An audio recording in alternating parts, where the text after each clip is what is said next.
le décès de la reine, on s'y attendait d'une partie, mais c'est quand même venu comme un choc énorme pour les Britanniques, hein, parce que la reine a toujours été là, en fait. Il y a très, très peu de personnes qui se rappellent d'un temps avant la reine. Pour les adultes comme pour les enfants, la reine, c'est la reine. Ça représente l'Angleterre, ça représente la nation. Et c'est une femme qui est aimée en tant que personne.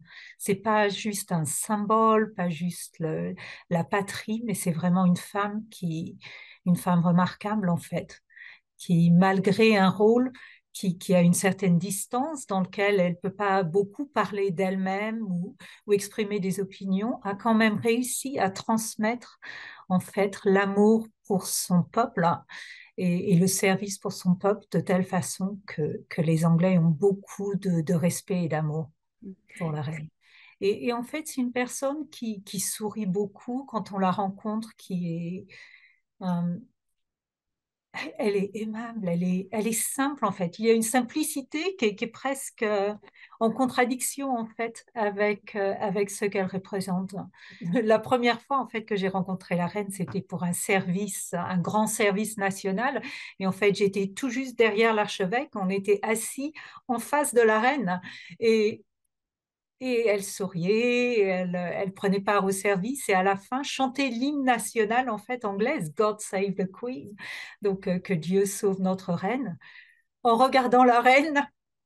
Et, et c'était très bizarre pour moi, c'était très pas très réel en fait, de me dire c'est tellement extraordinaire. Qu'est-ce que ça peut faire à une personne d'avoir toute une église une cathédrale en train de chanter ça juste pour elle.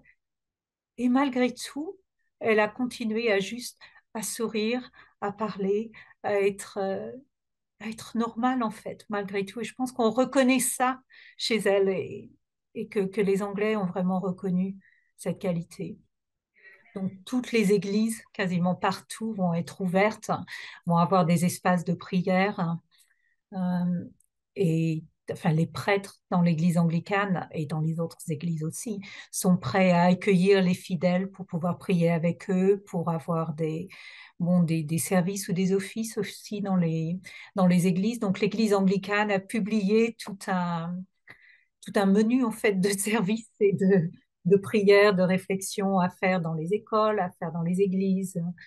Bon, et puis, il va aussi y avoir des offices nationaux. Donc, ce soir, il va y avoir un service de prière et de réflexion à la cathédrale de Saint Paul's. Par exemple, il va y avoir des services pendant le week-end et après, graduellement, jusqu'en allant au funérailles nationales.